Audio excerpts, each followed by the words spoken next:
Hello, I'm Alfie. I'm the producer of the Short Trips range here at Big Finish, and today I am joined by two winners of the Paul Spragg Writers' Opportunity, which, if you don't know anything about, it's a writing opportunity that we run every year in memory of our late colleague Paul Spragg.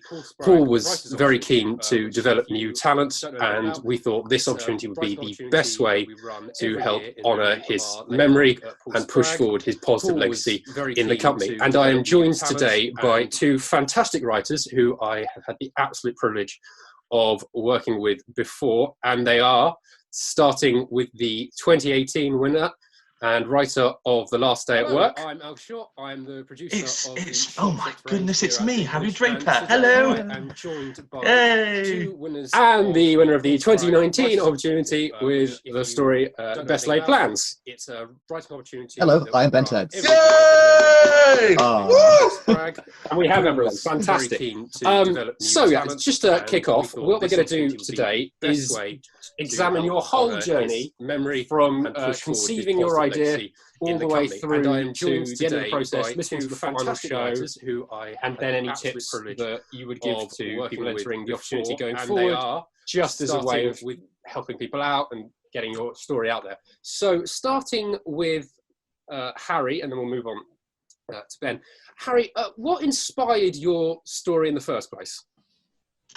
I'd love to say that there was like a specific catalyst, I suppose. I'd love to say that it was watching The Counterfeit Constable, the 1964 film, and looking at the title and going, hey, what if there was a proper, literal counterfeit constable created by the Chameleon Circuit? That was a long, difficult sentence to say. Honestly, it was just walking from university, and I'd had musings about a short trip that was about one individual character interacting with the Doctor, and I'd listened to the fantastic Forever Fallen and Landbound, the previous stunning winners of the opportunity, and I was thinking, oh, could there be someone who was, I don't know, painting the TARDIS to the Eighth Doctor pop to like a mini garage and have it painted, and then he lands on a planet and the painters come along with him, but nothing was really sticking. And literally then the idea just developed of, oh, the Chameleon Circuit broke and it left the TARDIS stuck as a police box. What if part of that disguise, what if the TARDIS consciously went, in order for this disguise to work, it needs a policeman? And then the idea just then developed naturally from that, really. So that's a rather boring origin story for the story, but yeah, it developed quite naturally, and I just thought, oh, I didn't know at the time if it was too logistical or too vague, like, is it too intricate, is it not intricate enough? But it seemed to, I seemed to be quite taken with it, and it just flourished from there. Lovely. I mean, we'll come back to the development of the story in a minute. But Ben, just to switch over to you, your story is literally about where do ideas come from? So where did the idea for finding the place where ideas come from? It came from my struggle to find an idea. I've got, it was quite close to the deadline for the entry. And I was chatting with a friend of mine who was also entering the competition, and he said that his idea had just arrived. And I was like, oh, I'm still having trouble coming up with an idea. Like, I'm throwing lots of things at the walls, nothing's sticking, and I've got like the actual text here, and it says, I will say that I'm still aiming to get anything in. The best idea I've had so far is adapting another play of mine, but I'm not too keen on that. Why can't we just go into a shop and buy an idea? And that's where it came from. The next text is, do not steal that. Proper writer, that's mine. Ideas by trade. So just then, so you've both got your initial idea. How did you go about developing that idea from that little concept to the outline and the excerpt that you then put in to enter into the opportunity? Harry, let's start with you, because it sounds like you had quite a sort of journey there, from it being that someone who's painting the TARDIS to then being once you had the image of the policeman and the idea of the chameleon arch, how much of that, Chameleon Circuit, Chameleon Arch is an entirely different bit of Doctor Who. It's all, it's so much that you've got to get a dictionary and, it's terrible, isn't it? I've got three volumes. The continuity guides, Chameleon, Arc, Circuit, Species, Companion. Anyway, I'm going off track. I've only had one coffee, sorry. Coffee makes me Matt Smith handsy, so apologies if I just get really expressive by the end of this. But you had the idea of the policeman and the Chameleon Circuit. From there, how did you then develop that into being a full-on narrative about his last day at work? And it's interesting because looking back at it, you could argue, well, it could have been set in the junkyard at Totter's Lane, and we could have had the policeman wandering about, a la the very first shot of An Unearthly Child. I mean, it's not fully established in my mind that they are one and the same. If people want to run with that, hooray! I get to claim ownership over the very first shot of Doctor Who. No, I don't. Verity Lambert, it's her baby. But it just, again, very boringly, I always knew, we need a pub. And I think that was because I just enjoyed the Jolly Sailor setting in Landbound so much. So I was kind of riffing off that. And I had the idea that, we should meet, Emma Clark, and we should meet Bernard's parents, and we should always have the Doctor and Jamie wander in. And it really was, I'm considering I constantly struggle with plot and mapping out a story. It was just quite like, there's a line in there about how it's almost like the Doctor regards everybody as like a chess piece on a board, and rather brilliantly, the cover art even has like the chessboard tile walls. It's absolutely incredible, and I think that's my approach to plotting the story, and indeed any story, that each character, each individual element of the story is a chess piece, and you have to maneuver them onto specific bits of the board. And even stuff like the sort of the glass breaking, which is like kind of the epiphany for the Doctor. It's the turning point, and conveying that audibly, we'd need something like glass shattering. It just seemed to, annoyingly, it seemed to write itself, really, which I know countless writers out there will hate me for. Like, that's not how writing's supposed to work. But yeah. And sorry. With because Emma Clark is a nurse. With the events being what they are and what you learn at the end of the story, was the fact that she was a medical professional and Bernard is a sort of policeman, so you have the kind of healer and law bringer aspects of the Doctor's personality put forward in both of those characters, which I thought was a lovely thematic through line. Was that something you consciously developed, or was that just a lovely kind of byproduct of a genius at work? Genius. Absolutely. All plotted out. Natural as breathing. No, this is all that stuff you just said, Alfie. I just think it's lovely. I'm like, oh, wow. Gosh, that sounds brilliant. That hadn't really concerned. I'd suppose like the idea of the St. John's ambulance sticker or logo on the police box, the idea that had kind of permeated the person of Emma Clark was there. But no, I love the idea that they kind of thematically, inherently are parallel to the Doctor's own ethos. And in a way, you could argue there's so much you could run with that. You could write whole essays about that, and I please do, and send them in, and I will read them. The idea that perhaps Bernard is the part of the Doctor's personality that he kind of resents, because the Doctor abides by like the laws of time. That's the sort of joke we run with. But he's kind of got a little bit in common with the meddling monk in that he wants to be out there, and probably has more in common with Emma Clark, ironically. And it's Emma who then saves the day, really, because Bernard is rather selfish and rather, he acts rather, he does what I would do, which is, no, that's not going to happen. No way, Jose. And Emma's like, come on, let's just save the world. Come on, and then we can go into the land of fiction and Vortis and whatnot. Yeah, that's lovely stuff. I'll when I listen to it again this afternoon, I shall keep that in mind.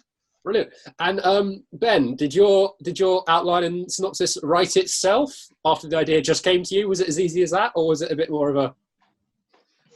So normally it does take me a little while to get going on an idea, but because I was quite close to the deadline, I didn't have that luxury. So I ended up taking from one of the ideas that I'd tried to work on for last year's submission already, called A Gold Star for the Doctor, in which the Fourth Doctor faces off against a scientist who is using a quantum macromizer.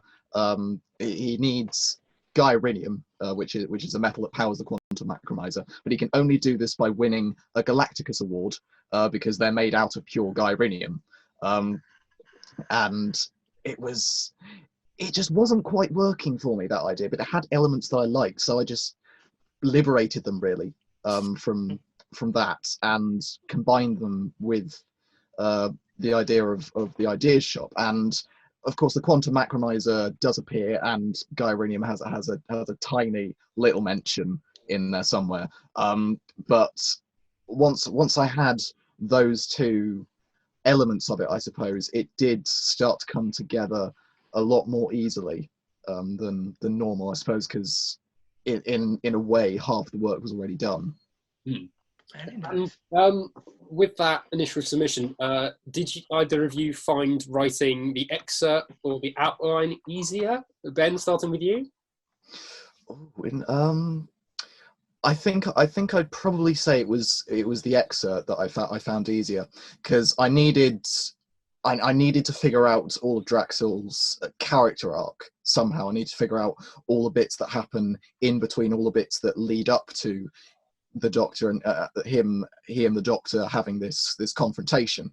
But that's not to say I found the excerpt easy, because it doesn't have the Doctor in, and I was really, really torn on whether or not I should try and get the Doctor in there somewhere, just to show, look, I can write the Doctor. Promise I can do it. But no, I really, I suppose I found the outline a little more of a chore, whereas I enjoyed writing the excerpt. And Harry, you said that you found plotting to be difficult, which I think is every writer I've ever spoken to just goes, plotting is the enemy. Oh yeah.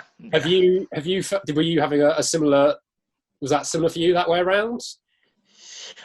Yeah, I felt similarly inclined to Ben, particularly in terms of the excerpt, because again, there was a lot of Emma Bernard dialogue at the very beginning that I cut in the excerpt. So I had written it out to be submitted, but then cut because, we've got to get to the Doctor and Jamie. Just have one line from the Doctor, just because, again, to prove, don't worry, I won't write Doctor Who as Die Hideous Creature Die from the TV comics, when he's shooting a spider with a ray gun.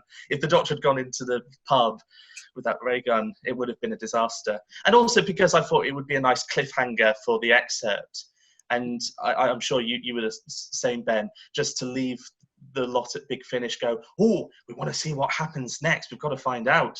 And yeah, I think similarly, the outline was a bit difficult because, there were a few permutations, like should it be like a retirement party at the police station? And should, I don't think I had this idea at the time, but I've just thought of it now. What if the Doctor had been in a jail cell at the station? Maybe I should have done that. No, it's too late now. It's all right. No. Just nip in your TARDIS. I'll be back in a moment. Warp. Nah, they rejected it. There was some writer called Ben Tedds who had a that year. Blinking.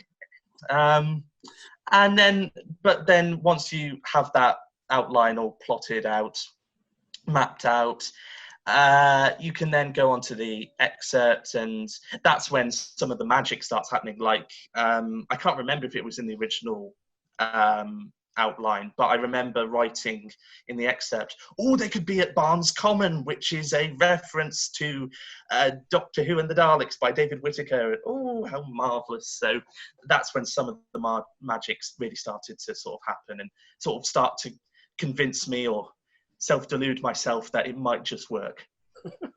And when you were coming up with these stories, why did you choose these particular doctors? Were they just doctors you'd always wanted to write, or did you think they were a good thematic fit? Harry, if we throw back to you to start with. Well, I would have to confess I was developing ideas with countless doctors. I know they're all the same person, but you sort of do wonder who is going to be my first doctor to write for. As you're pacing around the bedroom, I don't know if you do this, Ben, and probably you, Alfie, you pace around giving mock interviews to yourself as if you're speaking into a dictaphone when you receive the award for best Doctor Who story of the year. I know we're in deep here, guys. We're in deep. You have to be able to justify yourself. Yes, exactly. Yeah, just to keep yourself going and convincing yourself. Again, self-delusion. Not for you, Ben, because you're so naturally talented. No! Stop it! You came up with that amazing idea just like that. I was struggling. You're both very good.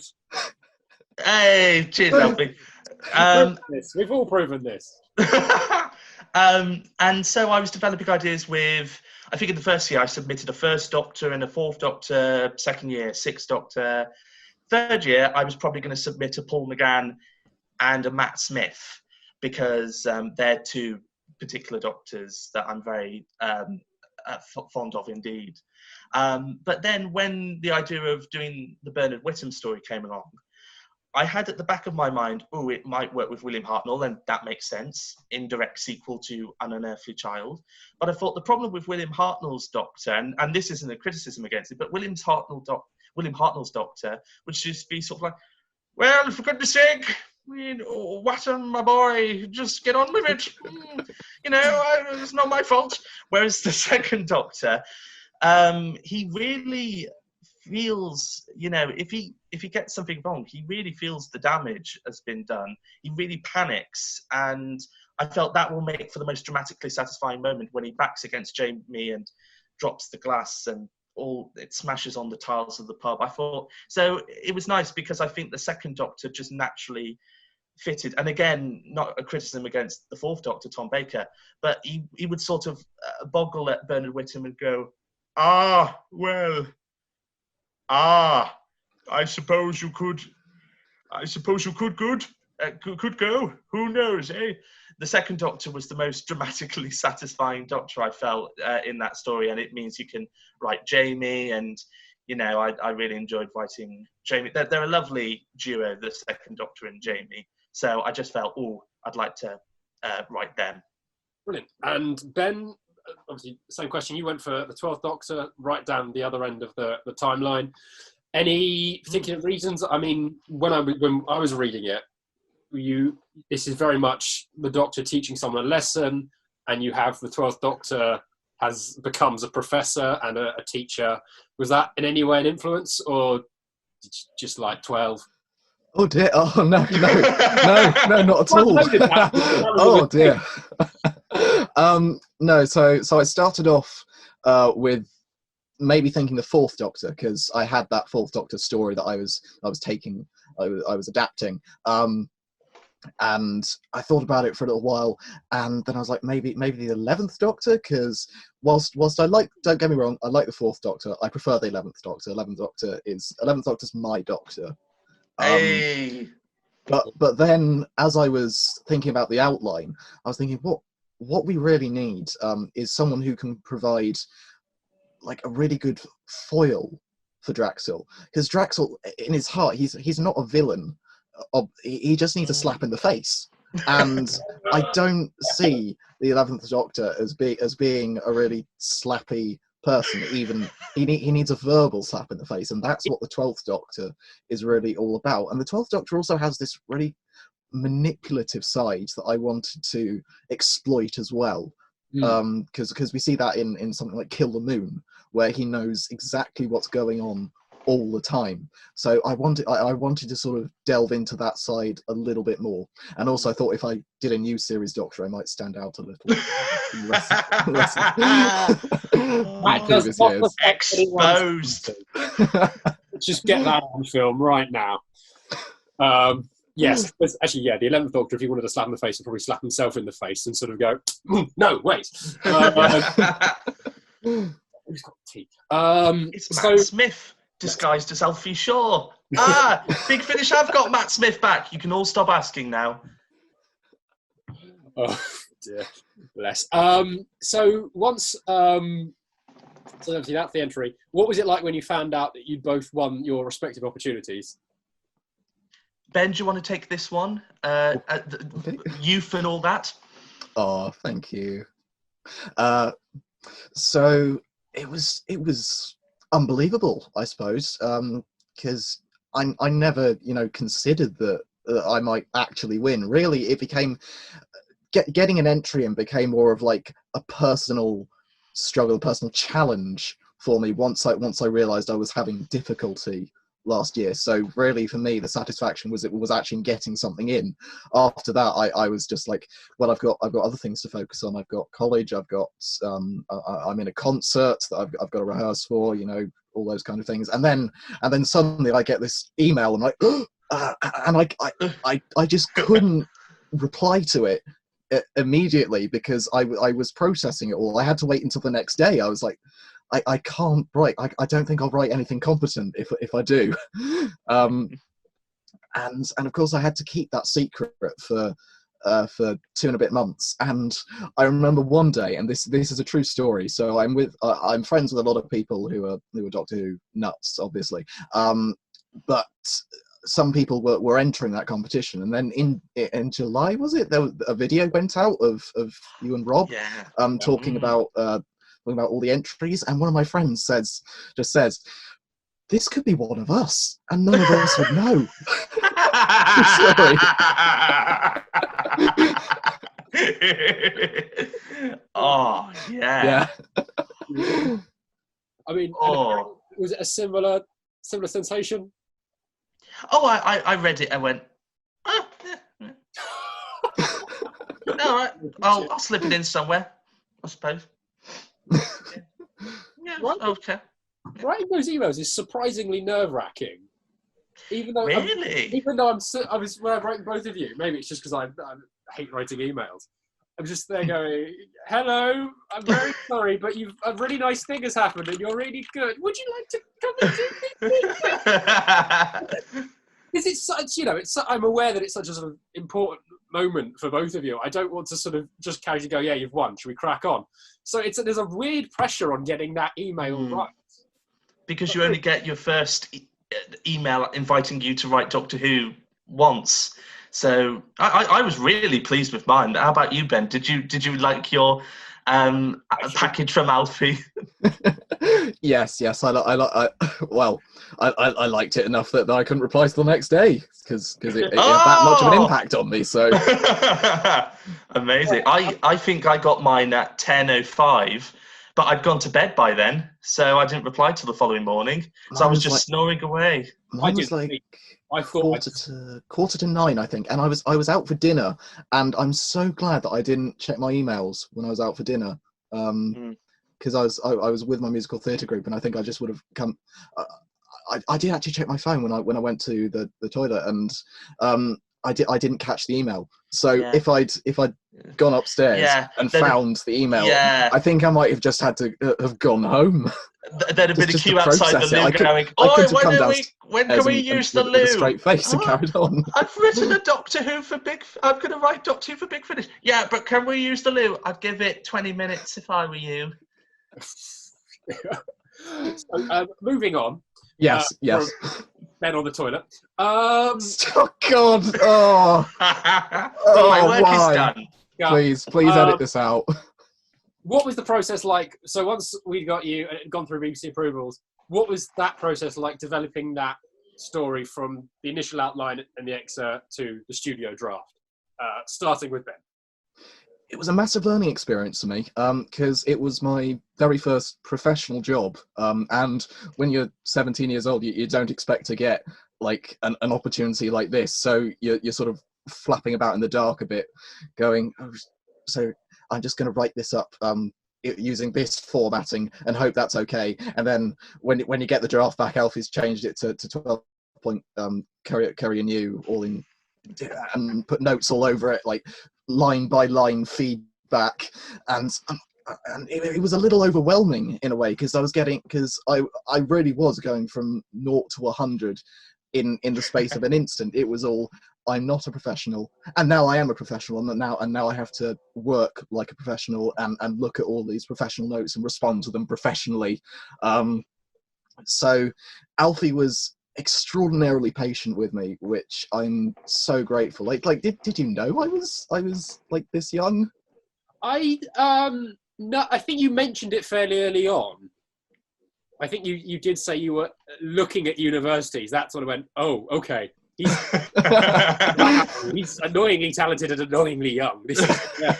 But I mean, yes, it was. I didn't at any point think you were very amateurish. You're entirely professional throughout. No. Well, I can tell you, it was a front. It was entirely a front. And Harry, what was it like for you developing that? It was an incredibly lovely process, I have to say, because like you, Ben, I worked with the fabulous Alfie Shaw. New Tinder profile. And it was so relaxed, so lovely. Just when the draft came back with lots of fantastic notes, lots of time to look at things like my story had quite a few technical difficulties, I remember, in the plot. Like there was a point where Bernard was going to look all around at the pub, and because he was losing belief in himself, the people were becoming faceless. Like I described them as like people in photographs, and they were sort of melting away, but like sort of black and white photographs fading. And I think we were just finding, does it make sense that Bernard would want to sacrifice his existence if he can clearly see it's malfunctioning?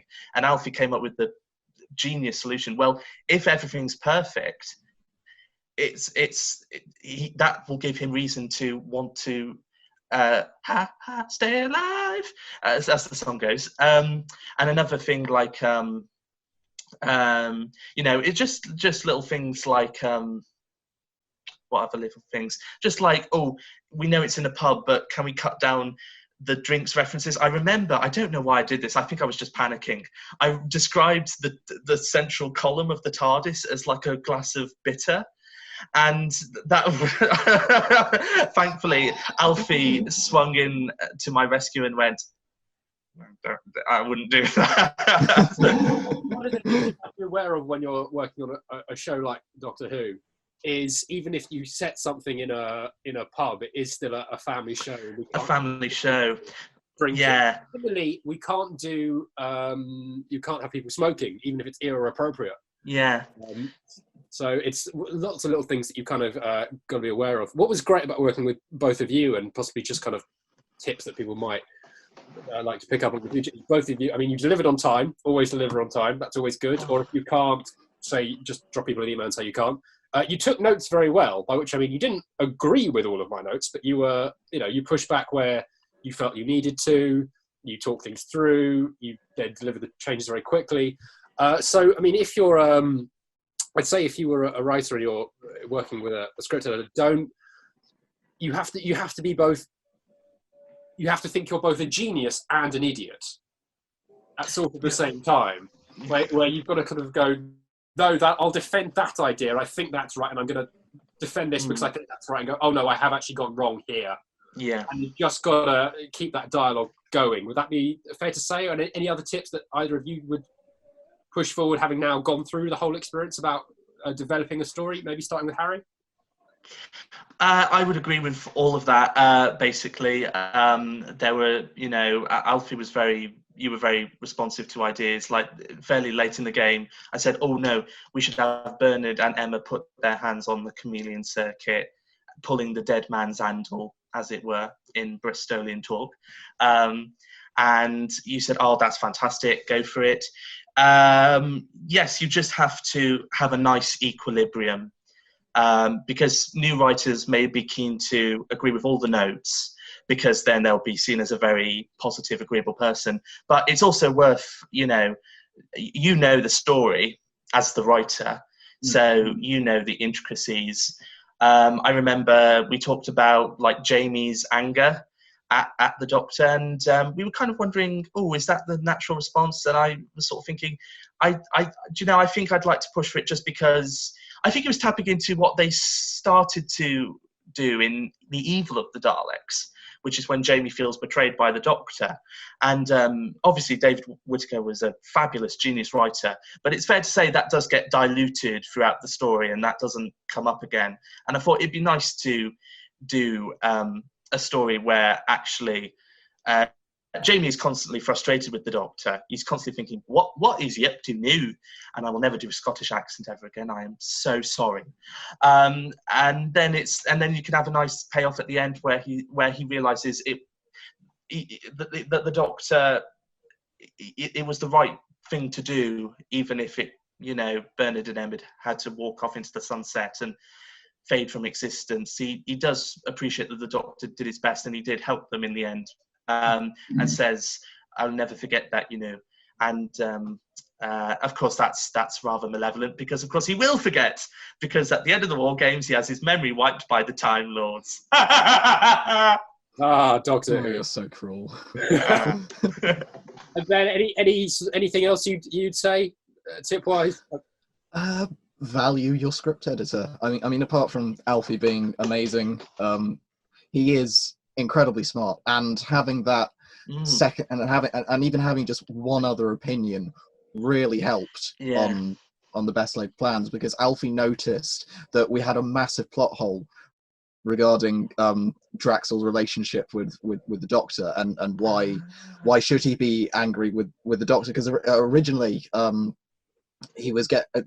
was getting angry about how the Doctor was forcing him to give Launier his money back, because that'd be a stain on his reputation. But Alfie pointed out, no, that wouldn't be the case. His reputation would actually look better for Draxel having to give Launier his money back. So I had to bang my head against the wall for a day trying to figure out where we should, how we're going to fix that. And eventually I came up with the idea that Dad only had some really mercilessly binding, I think the phrase is, contract laws. So if they said something that was even slightly outside of the contract, or was in the contract, then they'd have to abide by it. Which is why which is how I came up with Launier saying, "Oh, he was a god," and Draxel's like, "Oh." Oh no! that was a whole day of thinking, but Alfie was so right to point it out, because it was a problem. And 2 more calls like these are very good for my self-esteem. Yes, they're lovely. Open group therapy. It's lovely. Right, so pushing forward, because I'm aware we have massively run over. What was it like hearing the completed thing for the first time? I mean, I know Ben came into the studio and heard it being recorded. Harry, you couldn't join us, but once that came out and you heard the whole thing with the sound design and it being performed, what was that like? We'll start with Ben. Absolutely magical. Because I'd seen, like you say, I'd seen the raw version. I'd been fortunate enough to be available to come into the studio. You so kindly invited me in, and it was a wonderful day. But the problem with seeing it in studio is that it's a lot of stop-start. It's a lot of Jake laughing at one particular line. I think you remember it was the line about how Hrogfenwar jiggled with rage. That was it took him a few takes, because we were all laughing. But it's stop-start in studio, and then when you get the final product, when it has incredible sound design, beautiful music, just all of it packaged up in this one little audio file, this thing that you've been working on for months, and then you've got a final product to show for it. It's just absolutely incredible. I think my favourite thing about it is there's a line I wrote where the Doctor pats the control panel of the quantum macromizer, and the line goes, "It gave an affectionate beep," and there's an affectionate beeping sound effect, which is my absolute favourite thing. Wow. That made it all worth it. That was one beep. And Harry, how was it for you? Oh, it was spectacular, really. I've listened to it twice. First time with my mum, and she wept at the ending. And I was like, I wrote a Doctor Who, and it made my mum burst into tears, haha. So that was fantastic.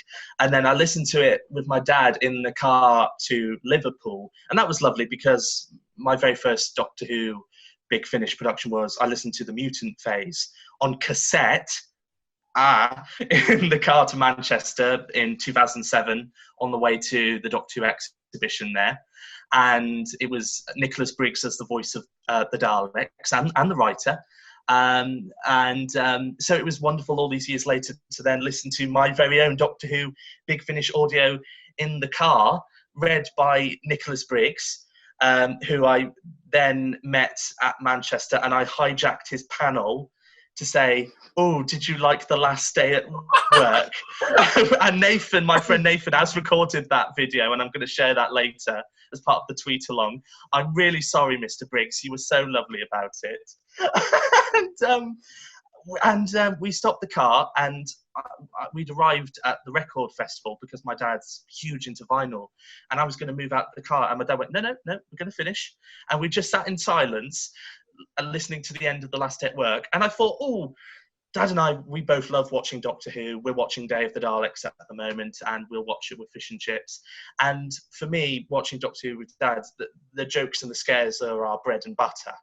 To go with our fish and chips. Oh, that works nicely as an analogy. And it stops, the theme music plays, and Dad turns his head and goes, "Oh, Harry, you know, and that was a really lovely, tender moment. And everybody's been so lovely about it. And it was very special, and I'm very grateful to all of Big Finish. It was basically my dream come true, and I'm sure it's the same for that young youthful, what's it called, whippersnapper. That whippersnapper Ben. Oh, well done, Harry. And finally, just to sort of wrap this up, now that you've got to the end of that process, what tips would you give for people looking to enter future opportunities, starting with Harry? I would say, it's interesting. Keep writing. At the moment, stay at home and write. Obviously, in the circumstances, it's very ideal. Keep yourselves well so you can write the next Doctor Who Paul Spragg short trips opportunity. I would say look for inspiration all around you. Like Ben has clearly, sought inspiration in the daily agony of the writer's life, and read history, watch lots of films and TV. Anything. I always think a good catalyst for a Doctor Who story is you're reading about Dr. James Barry, and you think, oh, I would like the Doctor to meet them, and bam, you have a story. And I think this was an interesting, Joshua, the writer of Forever Fallen, was talking about this when we were listening to his story, Forever Fallen, last weekend. He was a bit worried about approaching the opportunity because, of course, it's all about celebrating the life of Paul Spragg. And obviously, me, Ben, Joshua, we never got to know Paul Spragg personally, which is a huge shame. And we felt, I'd be interested to hear your thoughts about this, Ben. I certainly felt like, oh, how do I write a story that is in loving memory of Paul Spragg? Because it is an emotional story. and I was worried we can take that too far or we cannot do that enough. But as Joshua said, you have to just concentrate on the story that you're telling, and it's the ethos of being a first-time debutante Doctor Who writer that is in itself a celebration of Paul Spragg, and the love and joy he clearly brought to the company at Big Finish. And you just have to sort of, even if you're struggling with the story and you just want to stop, just remember it's all about remembering a lovely man, and even getting people who've enjoyed these stories to go to his Just Giving page and donate to the British Heart Foundation. And that was a real motivator, and I'm sure it was a motivator for all the entries so far, and it'll be the motivator for all the entries to come. Yeah. And Ben, any tips?